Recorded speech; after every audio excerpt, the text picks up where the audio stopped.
If you're a fan of the Edge Finder and you don't have a copy yet, I got some cool news for you. We're currently doing a 35% off discount that I wanted to make available to anybody watching this video as we get started. If you'd like some information about that, or you have questions about the tool, the first link in the description will allow you to chat directly with a member of our team about the current discounts that we're offering, as well as answer any questions you might have about how it functions or whether or not it's right for you. The tool is a one-time fee to get access to, and it unlocks powerful market data, everything from economic statistics like GDP growth and PMIs, as well as sentiment like the commitment of traders data to track what institutional money is doing, and our top setups algorithm, which ties it all together and generates bullish or bearish biases on your favorite symbols, charts, etc.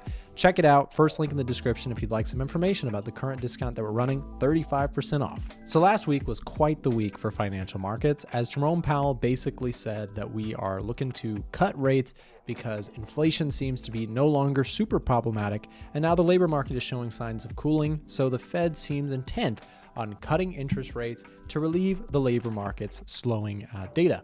So where does that take us, and how does that position us for the weeks ahead?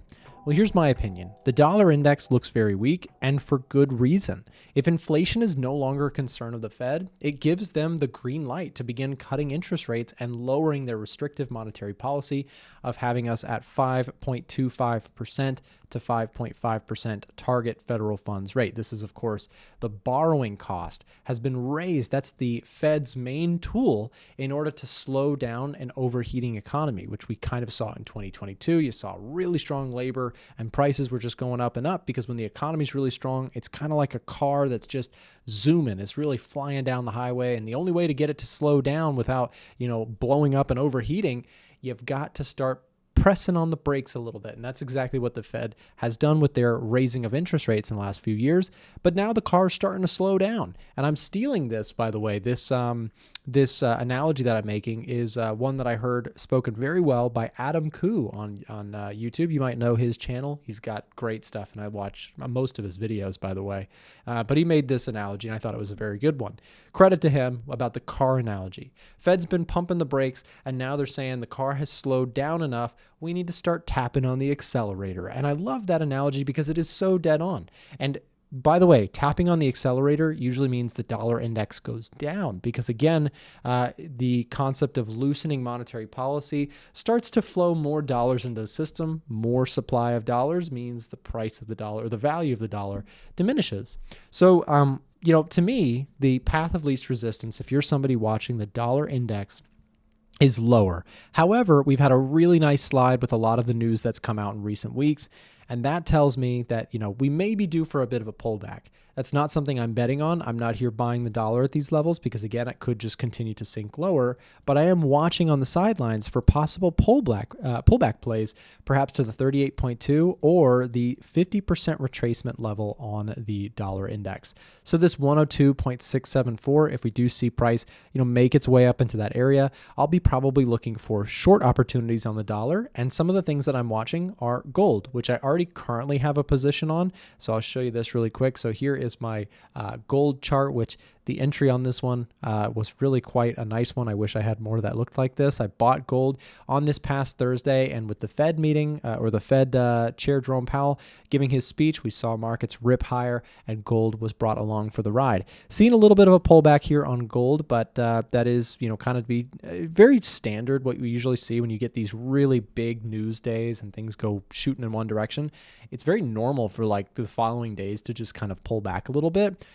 But one thing that is for sure is that a lot of the gains that were made on Friday, when we're taking a look at things like the S&P 500, they've been very well maintained. So what would be actually a little bit more concerning would be, you had the big Fed meeting. If we saw a big crash lower following that the next day, that would not be super convincing that the market feels strongly about it. But right now, where we currently are with the S&P, we're still holding much of the gains we've made recently, and I really like where we're at. Back to gold for just a second. Again, I think that gold has more room to continue higher. That's why I bought it on the pullback. And when I look at this chart, my thought process is you may stagnate here, you may consolidate towards the highs, for the time being, but I would not be surprised to see new highs start to form here and actually to break out through that all-time high. I think that the market wants to go back and retest this level here, $2,532 an ounce. Market snapped back from its lows here, or from the pullback level, rejecting the idea that the bears were just going to take it back down into this area. Well, look at this. We had big resistance around 2470,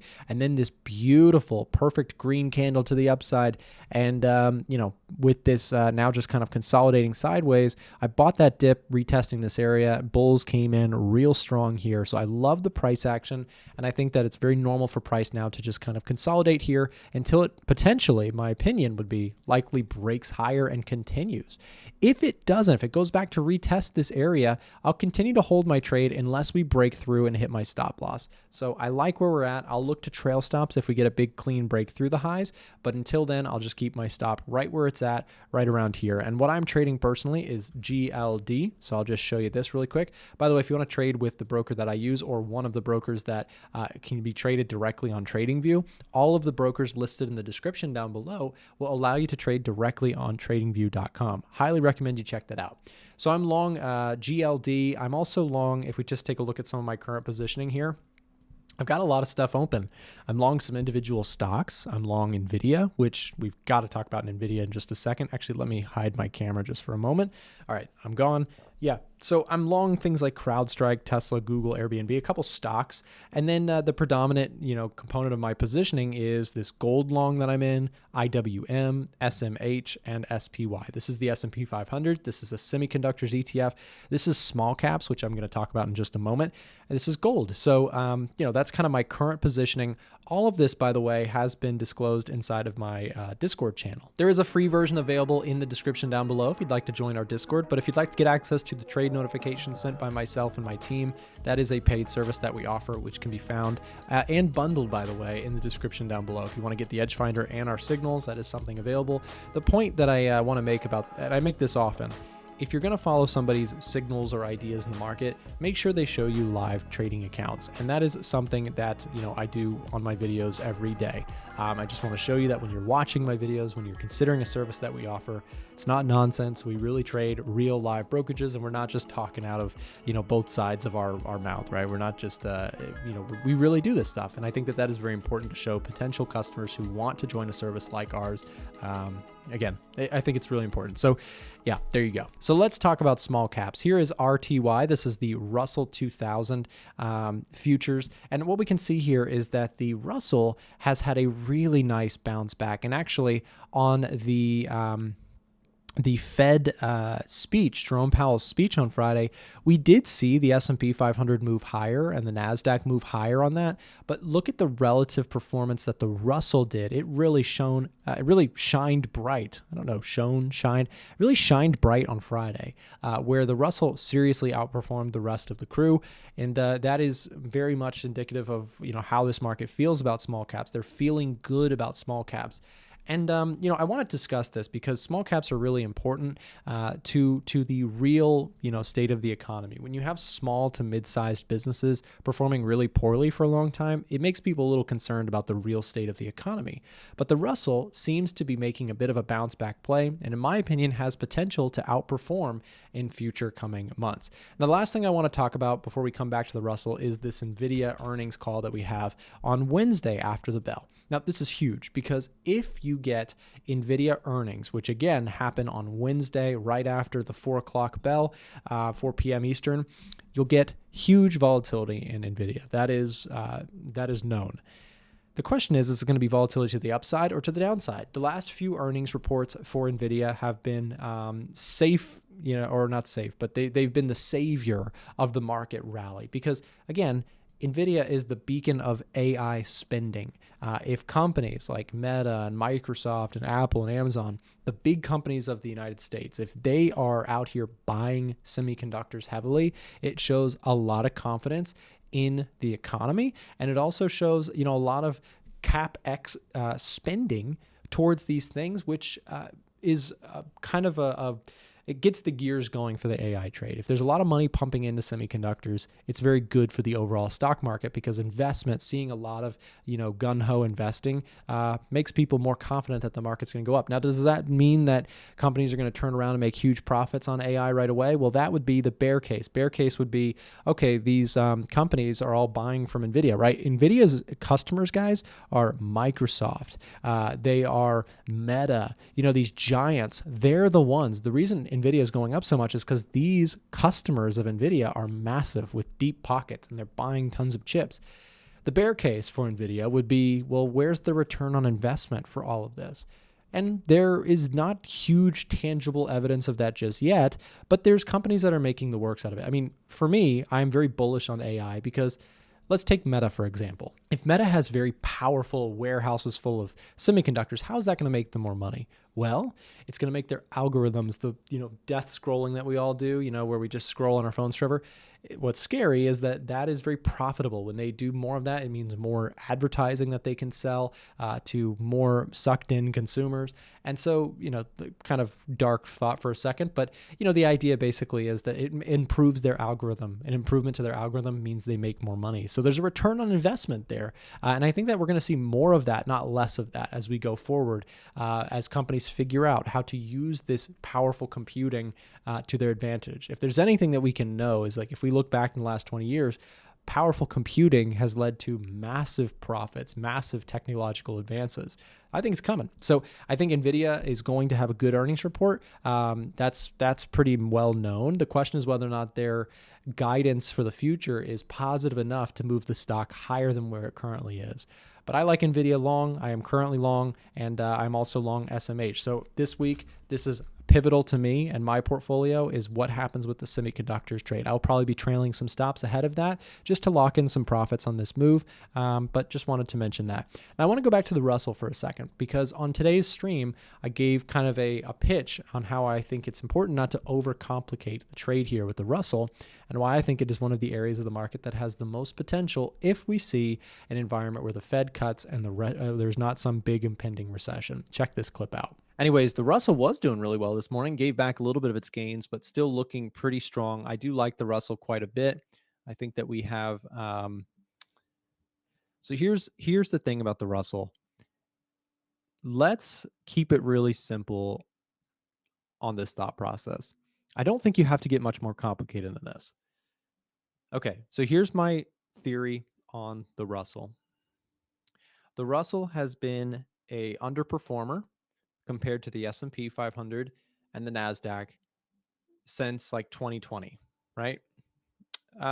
Maybe like 2021, let's call it. I don't really know. It's in the recent years, the Russell is not past its all-time highs. The S&P 500 took out its all-time highs many months ago.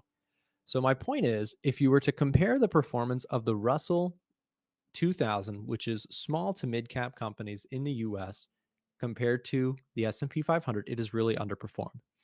Over the long term, historically speaking, the Russell and the S&P 500 have pretty comparable returns. They are usually moving up about the same pace over the long term. So if we go back and do a history lesson on the S&P versus the Russell, typically the performances are comparable. There are times where the Russell outperforms, there are times where the S&P 500 outperforms, but over the long term, they typically move together. Now, the reason I bring this up is because recently the underperformance in the Russell is unique. It's not the normal. So the underperformance here to me is something that I don't think will last forever. I think that the S&P 500 will continue to move up over the long term, but I think that the Russell has the potential to have a bit of a catch-up move, have a bounce back in performance. So let's break down why that would be with keeping it as simple as I possibly can. A lot of times people like to get real complicated with the markets and they like to get really deep on the fundamentals. But here's my, as simple as I can make it, breakdown of why I think the Russell has potential from here to outperform the S&P 500. The Russell has been held down by high interest rates. High interest rates make borrowing costs harder for companies like the mid cap and small cap companies, which require more borrowing. They're just growing companies, so they need more money to borrow. So if the borrowing rate of companies goes up, then their income, their real income after paying that debt down, goes down. So these companies have been held down by higher borrowing costs. Let's keep it so simple, right? Because interest rates are coming down, so that reverses course. I think the Russell goes up. I'm literally trying to make it as simple as I can, because it's easy to start getting yourself really, oh, well, the Russell story has been so bad recently. But let's look ahead and let's say, look, interest rates are going to come down. We know that. As long as the economy holds in there, the Russell should outperform. Now, there's a little thing that I brushed over. The caveat here, the downside to the Russell is if the economy performs poorly, that's not great for the Russell, but it's also not good for the S&P. So if you're somebody who's like, I want to buy or invest in stocks right now, you have to think about, where's your risk reward? In my view, the best risk reward is the Russell right now. I've said that for the last few weeks. I am currently long the IWM Russell ETF. And again, my thought process on this is that, okay, these companies have been held down. They've been put under pressure by high interest rates. High interest rates are going to be a thing of the past in a few years' time, in my opinion.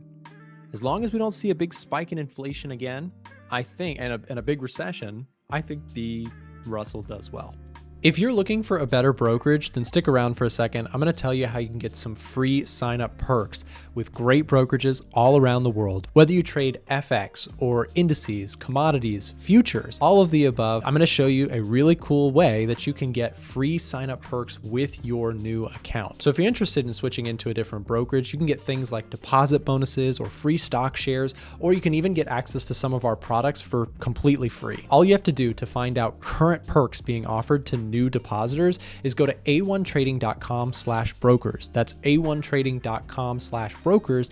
And as you look at that page, you'll see all these different offerings that we've currently locked down for you guys as subscribers, as viewers. Now, of course, we get something out of this. If you choose to use these links, you'll be supporting our page. But in return for the viewers, we've got great sign-up perks available for you guys so that you get some free game just by signing up for a brokerage if you're looking to do so. So check it out on our website. You can find current deals at a1trading.com/brokers.